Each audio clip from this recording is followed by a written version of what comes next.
সামনে যেহেতু ঈদ আসলে তো আর পিঠা বানাবো না তা কি করে হয়, তাই সকাল সকাল উঠে পিঠা বানানোর কাজে লেগে গেলাম। আর পিঠা বানাতে বানাতে আজকে রান্না বান্নার 12টা বেজে গেছে, মানে আজকে কি রান্না করব বুঝে পাচ্ছি না। তাই আজকে শর্টকাট কিছু ডাল শাক রান্না করে নিলাম। তো ওইদিকে সকালে হ্যালো ব্রিয়ান, আসসালামু আলাইকুম, কেমন আছেন সবাই? আশা করি সবাই ভালো আছেন। আলহামদুলিল্লাহ আমিও ভালো আছি। তো প্রতিদিন মতো নিয়ে আসলাম আমার ডেলি ব্লগটা আজকে সকাল থেকে শুরু করলাম।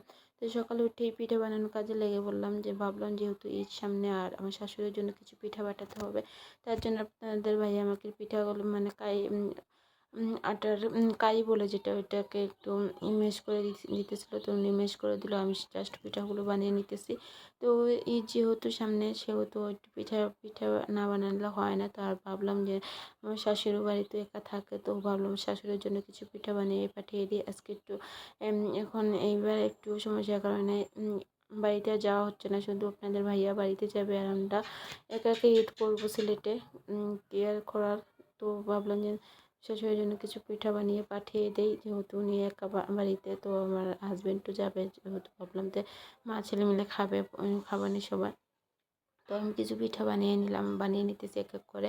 তো পিঠা প্রথমগুলো খুবই অনেকটা বড় বড় হয়ে গেছিলো, তার জন্য আমি আর ছোটো ছোটো করে পিঠাগুলো বানিয়ে নিলাম।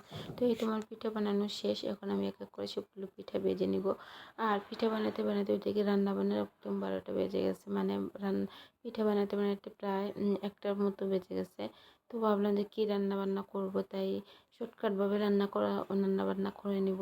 তো পিঠা বানানো একটা ঝামেলার বিষয়, মানে যত পিঠা বানাতে হলে অনেক সময় লাগে, মানে তখন আর মানে গুছল রান্না বান্না সব কিছুই একদম 12টা বেজে যেতে, যেহেতু একলা সংসার, একা হাতে সব কাজ করতে হয়, একা হাতে সংসার সামলাতে হয়, সব কিছু সামলিয়ে তো সব কিছু করতে হবে।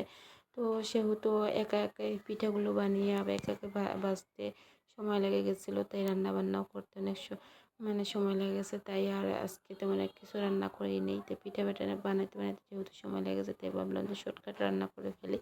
তাই এইগুলো পিঠাগুলো আগে ভেজে নিতেছি ভালোভাবে। আর এদিকে আমার ছেলেও মাদ্রাসা চলে গেছে, তাই একটু তাড়াহুড়া করতেছি, ছেলে আসলে একটু ঝামেলা করবে, এটা না ওটা, মানে একটু যন্ত্রণা করবে, তাই তাড়াতাড়ি করে পিঠাগুলো বানিয়ে নিতেছি। তো এক এক করে পিঠাগুলো আমি ভেজে নিচ্ছি। তো কে কে এগুলো পিঠা বানিয়ে খান একটু কমেন্ট করে বলে যাবেন। এগুলো তো আমাদের বাসায় সিলেটিদের বাসায় নুনগুড়া পিঠা বলে। তো নুনগুড়া পিঠা মানে অনেক ধরনের পিঠা আমি বানাতে পারি। তো পিঠাগুলো আমি হালকা ভেজে নিলাম, ওগুলো এখন মানে ডিপ ফ্রিজে সংরক্ষণ করে রাখবো অনেক দিন, 1 মাস পর্যন্ত আপনারা খেতে পারবেন, এর বেশিও খেতে পারবেন যদি একটু হালকা ভেজে রাখেন, তাহলে চলবে। যখন মেহমান আসবেন তখন বার করে খেয়ে ভেজে নিতে পারবেন। তো এদিকে ভাতটাও বসিয়ে দিয়েছি, বললাম না আজকে শর্টকাটের মধ্যে রান্নাবান্না সেরে নেব।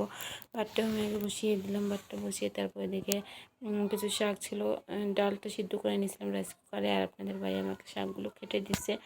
তারপরে আমি শর্টকাটভাবে তার শাকগুলো রান্না করে নিতেছি, শাকগুলো দিয়ে দিলাম, তারপর পেঁয়াজ আর রসুন দিয়ে তেল দিয়ে তারপর লবণ দিয়ে তারপর শাকটা আমি বসিয়ে দেবো।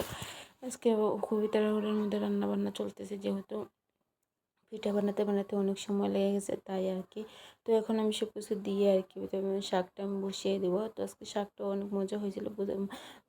যেদিন একটু তাড়াহুড়া করে রান্না হয়, যা কিছুই হোক না কেন, সেই দিন সব কিছু মজা লাগে আর কি, মজা হয় আর কি। তো এদিকে ডালটাও বাগার দিয়ে দিতেছি, তার জন্য পেঁয়াজ আর রসুনটা দিয়ে পেঁয়াজগুলো ভালোভাবে ভেজে নেবো, বাদামি রং হওয়া পর্যন্ত আর কি ভেজে নেবো। এটা তো আর বলার কিছু নাই, সবাই তো ডাল রান্না জানেন। তো আজকে আমি যেরকম রান্না করি আর কি সেরকমই আপনাদের সাথে শেয়ার করতেছি। তো এখন ডালটা দিয়ে এখন আমি এটার মধ্যে কোনো হলুদ মরিচ লবণ দিইনি, তার জন্য এখন হলুদ দিয়ে দিলাম, হলুদ দিয়ে তারপর লবণটাও দিয়ে দেবো, দিয়ে তারপর আমি ডালটা রান্না করে নেব। তাই তো এখন লবণ দিয়ে দিলাম, আর দেখি শাকটাও একটু নাড়াচাড়া দিয়ে দেবো, আর ডালটা একটু তাতে থাক। তো শাকটা যখন নাড়াচাড়া দিয়ে তারপর শাকটাও ভালোভাবে রান্না করে নেব। যেহেতু একদম জোয়ার আজান হয়ে গেছে, তারপর দেখি সংসারেও কিছু কাজ রয়েছে, গোসল রয়েছে, নামাজ রয়েছে, সব কিছু মিলিয়ে একদম ঝামেলার মধ্যে, মানে বেফানার মতো হয়ে পড়লাম, যে কি কোনটা থেকে কী করব। যেদিনই পিঠা বানানো হয় বা পিঠা বানানোর কাজে লাগে তখনই একটু সমস্যা হয়ে যায়। তো এদিকে ডালটাও আমার উত্তোলন হয়ে আসছে, এখন ডালটা একটু মিক্স করে দেবো আর কি, গোটা দিয়ে দেবো, তার জন্য ডালটা একটু গোটা দিয়ে দিতেছি। তো ডালটাও মজা হয়েছিল আর কি। তো ডালটা গোটা দিয়ে তারপর কিছুক্ষণ একটু পরে ধনিয়া পাতা দিয়ে দেবো। তো ধনিয়া পাতা না হলে ডালের স্বাদটাই বাড়ে না, তার জন্য ধনিয়া পাতাটা দিয়ে দিতেছি, দিয়ে তারপর ডালটা রান্না করে নিব আর কি।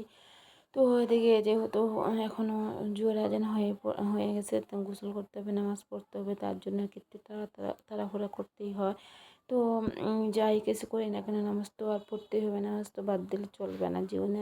সব কিছু কিছু করি না কেন নামাজটা তো আর ধরে রাখতে হবে।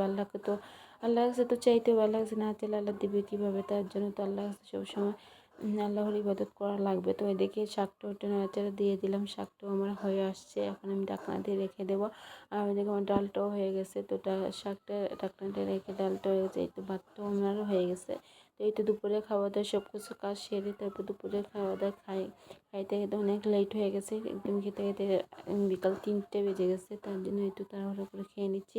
তো আমার ভিডিও যদি আপনার কাছে ভালো লাগে থাকে তাহলে প্লিজ লাইক করে শেয়ার করতে আজকে আল্লাহ হাফেজ।